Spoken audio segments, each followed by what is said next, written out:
You think you know what happened to Jackie? Well, think again. Secret of the Mimic is filled with cryptic hints and hidden details that reveal a shocking truth about her fate. So join me as we unveil the clues you missed about Jackie's disappearance. And immediately, I'd like to start by addressing something here. Didn't you find it odd how we had this huge chase scene with Jackie? We then rammed the door on her head where she kinda gets shattered, and then she falls through the vent, never to be seen again? Sure, we see the Mimic later, but this leaves a massive mystery to me. If the Mimic was no longer inside of Jackie's puppet or costume, surely there'd be a discarded shell we'd find, right? You know, exactly like we see all the other costumes the Mimic is not using. They're just standing there, inanimate, menacingly. But didn't you find it odd that we never actually see Jackie's shell, so to speak? She just poofs out of existence after that massive chase scene. And this isn't the only thing that's odd, because if she fully disappeared, why is there reference to her literally in other games? Now, I'll get onto that later. Let's continue talking about Secret of the Mimic first, because believe it or not, there's several things in the game itself which hints to the fact that she is still around. And the most obvious one to me is her appearance or cameo in the moon.exe minigame. She's literally found seated in her box inside the birthday showroom surrounded by toy soldiers. Now, Jackie blocks the player's access to the nearby vent, and then she's later sucked into a rainy day boot, which is basically one of the various collectibles found in the prize boxes. And she seemingly disappears forever and leaves behind a birthday present containing a set of toy blocks, spelling out the name David. But did you notice something there? She didn't just poof from existence, she was sucked into a rainy day boot. Now, rainy day literally means you put something aside to come back later on. Jackie isn't gone, she's just set aside for a rainy day, hence why she was sucked into this rainy day boot in moon.exe. But here's the catch here. This is moon.exe. This isn't out in the real world, so to speak. So the fact that we don't see her discarded shell, she hasn't been sucked into anything or disappeared, she's still out there somewhere. Which begs the question, where? And if so, is the Mimic controlling her? Or is it something else entirely? Because as I said earlier, believe it or not, Jackie is one of the only recurring characters from Secret of the Mimic to kind of be found sprinkled throughout the entirety of the FNAF timeline. I know it sounds wild, right? Obviously, if you discount the prototypes, but I did an entire video on them here. So let's stick with Jackie for today's video. You see, if you're unaware, there are snippets of her found throughout FNAF lore. Just look at Buddy the Paper Pal hanging in Party Room 4 in FNAF 2. That looks eerily like the Jackie puppet we see in Secret of the Mimic, right? Which is extremely odd, because the other Paper Pals clearly resemble the Fazbear gang. So why does Jackie seemingly turn up in 1987? And not only that, she's found again with the Paper Pals in FNAF World. Well, this likeness anyway. At what point has FNAF actually had a clown in their gang? Well, they haven't. Well, not that we know of, and Secret of the Mimic seems to be setting up something after 1979, which is when Secret of the Mimic takes place. We also know Fazbear Entertainment have a history of stealing/acquiring all the rights to other animatronics. You've only got to look at Roxy, Monty,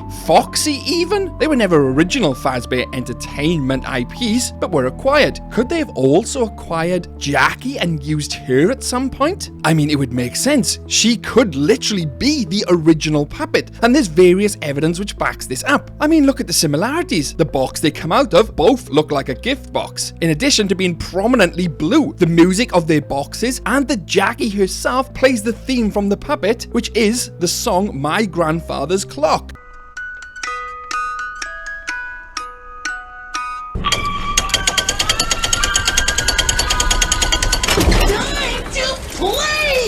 Coincidence there? I think not. And not only that, Jackie bears striking similarities to other iterations of clowns throughout the Fazbear Fright series. Now, I'm not going to get into the books because we know how Secret of the Mimic views them. Non-canon.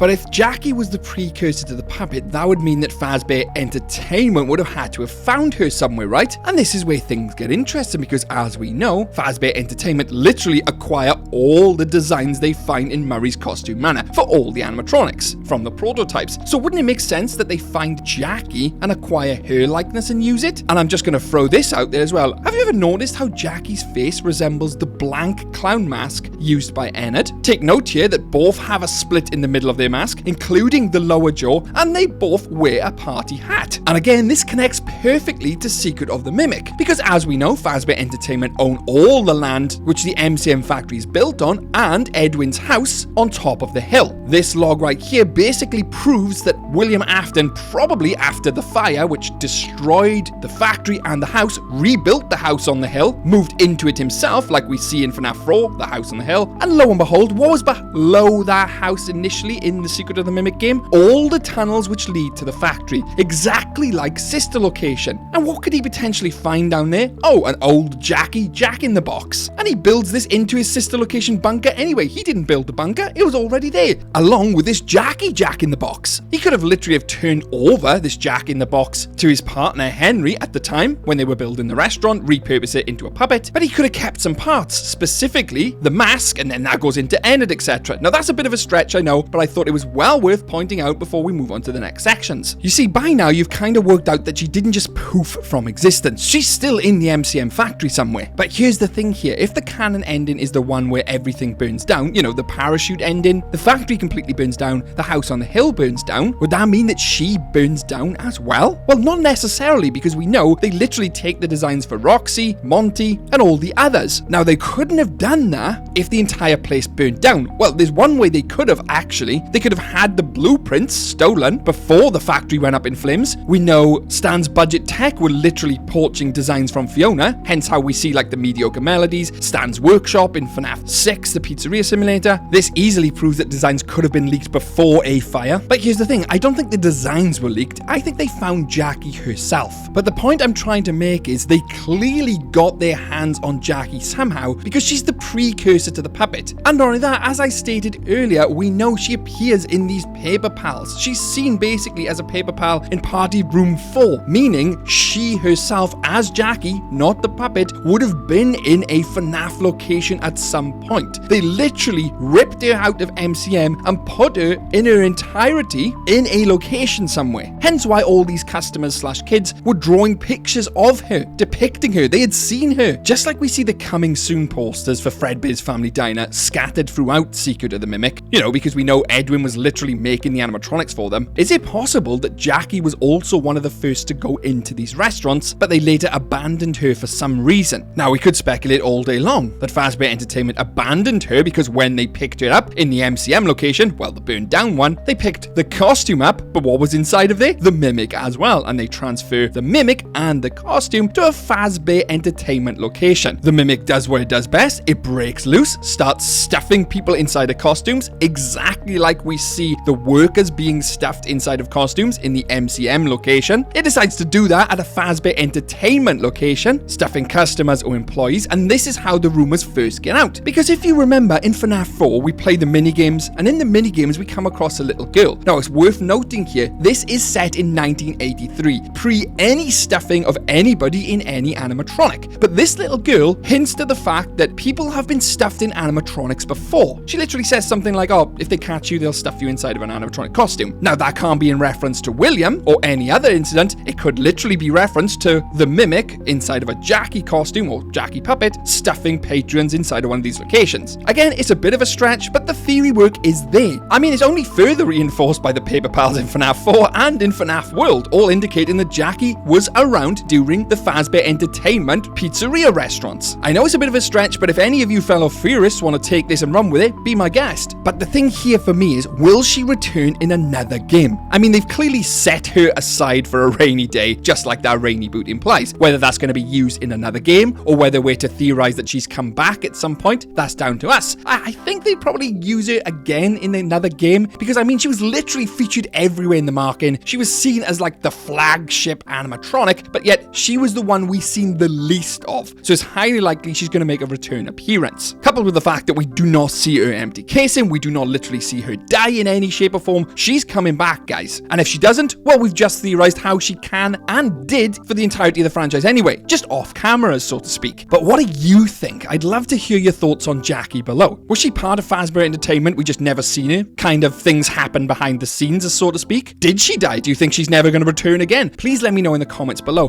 And if you want to know all the lore of Secret of the Mimic and how it builds into the universe, I've got plenty of videos on a right here. You can see them on screen now. Highly recommend checking them out after this. That is if you want to know the lore. Woo! Oh, and one massive thing. Don't forget to hit that like button and subscribe for more FNAF videos. Subscribe right now. It's free. And if you don't like the stuff, you can always unsubscribe later. Subscribe right now. A massive thanks to the Fazbear Entertainment employees you see on screen now. Lauren, Rena Frox, Rositsu Arisu, Queen Bubbles, and our Twisted Fazbear CEOs, Penguin Lover 12 and Rock Nigel. Thanks, guys. And if you want your name read out in the end credits, consider joining the Fazbear Entertainment program. I'm Twisted Animatronic. Stay safe out there, superstars.